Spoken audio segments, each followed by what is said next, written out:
2021년 3월 16일 미국 조지아주의 애틀랜타에서는 끔찍한 일이 벌어졌다. 아시아계 미국인 업소를 노린 총기 난사 증오 범죄가 일어난 것이다. 이 사건으로 발생한 피해자 중 무려 3명이 한국계 미국인 여성이었고 1명은 한국인 여성이었다. 이 사건 이후 에릭남의 행보가 큰 화제가 되었는데 CNN과의 인터뷰에 참여했을 뿐 아니라 타임지에 해당 사건과 관련하여 동양계 인종차별에 대해 비판하는 기고문을 올렸기 때문이다. 그는 이제껏 본인이 한국계 미국인으로서 겪어왔던 인종차별의 경험을 공유하며 이미 오래전부터 정말 많은 경고의 신호가 있었지만 불행히도 모두 무시당해왔다. 그 결과 이런 비극적이고 끔찍한 총격 증오 범죄가 발생했다. 가슴이 아프다고 전했다. 에릭남과 에일리 그리고 FX 엠버는 대한민국 연예계의 자칭 유명한 애쉬 가문이다. 예전부터 친분이 각별했다는 애쉬 가문의 에릭남과 에일리가 엠버의 곡 Other People 뮤직비디오 속 키스신을 영상으로 보는 장면이 있는데 그 모습이 꼭 진짜 가족이 놀라는 것처럼 보여 네티즌들 사이에서도 화제가 되었다. 상당히 격정적인 엠버의 키스신을 본 에일리는 입을 틀어막았고 옆에 있던 에릭남은 고개를 돌려 외면하기까지 한다. 뜨거운 키스 장면을 모두 본 그들은 결국 두 손을 모아 함께 기도까지 하며 엠버 대신 회개하는 모습에 네티즌들은 빵 터졌다. 이후 에릭남의 인스타에는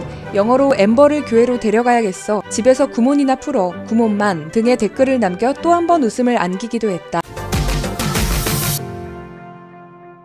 2016년 에릭남은 마마무의 솔라와 MBC의 예능 프로그램 우리 결혼했어요에서 커플로 합류했다. 에릭남 특유의 자상한 매너와 센스로 여심을 사로잡았고 그해 말 MBC 방송연예대상에서 베스트 커플상을 받기도 했다. 하지만 가수 제시는 이를 모른다. 제시의 쇼터뷰에서 에릭남이 출연했을 때 우결의 시스템 자체를 잘 몰랐던 제시는 솔라랑 사귀었어? 라고 물으며 놀랐고 에릭남이 프로그램이었다고 설명해도 제시는 손잡았어? 오마이갓 하고 놀라며 충격을 금치 못했다. 예상하지 못했던 제시의 반응에 에릭남은 나는 몇 년 전에 한 것 같고 이렇게 죄책감을 느낀 건 처음이야 라며 당황해 시청자들을 폭소하게 했다. 2016년은 대한민국의 모든 여성이 일가정 1 에릭남 도입을 외칠 정도로 에릭남의 해나 다름없었다. 2016년 한 해 동안 우결에서의 스윗한 모습은 물론이고 MBC의 예능 나 혼자 산다에서 집안일에 열중하는 모습과 미국인 특유의 커피향 가득한 일상 모습 그리고 가족에게 더없이 세심한 모습까지 고스란히 노출되면서 원래 온라인 유행이었던 일가정 1 에릭남 드립이 지상파를 통해 전국구에서 사용되기 시작했다. 에릭남은 소문난 커피 마니아이다. 어릴 적부터 하루 5잔에서 6잔은 기본으로 마셔왔으며 커피를 하루라도 먹지 않으면 제대로 시작 또는 마무리되지 않는 기분을 느낀다고 한다. 에릭남의 커피 사랑은 팬들 사이에서도 공공연한 사실이라 팬들에게서도 원두 선물을 많이 받는다. 그의 집에도 5만 가지 종류의 커피 원두와 생두 그리고 장비까지 갖춰져 있는데 기상과 동시에 원두를 갈며 직접 드립 커피를 내리는 일상을 SBS의 예능 프로그램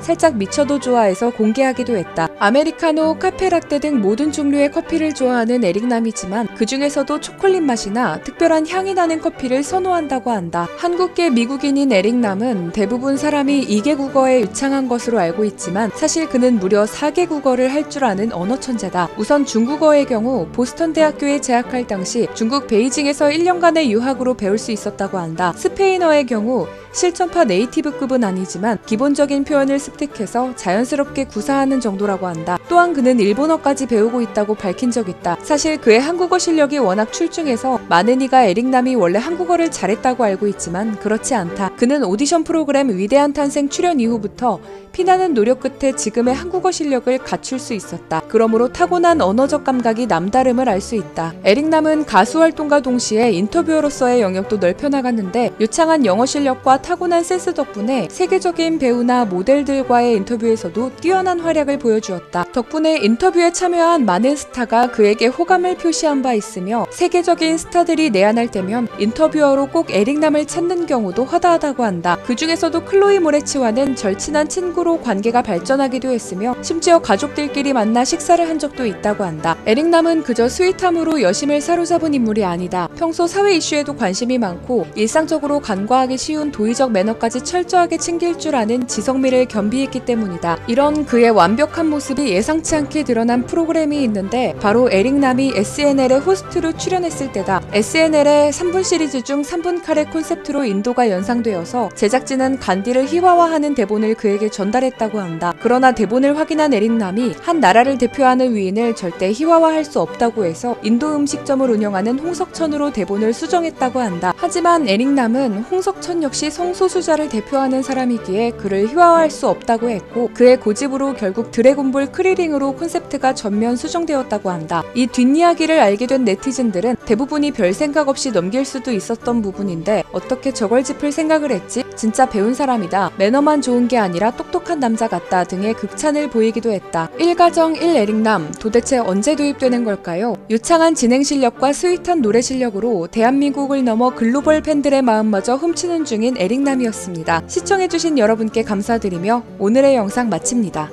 영상이 별로였으면 싫어요와 구독을 눌러주세요. 영상이 재밌으셨다면 좋아요와 구독을 눌러주세요.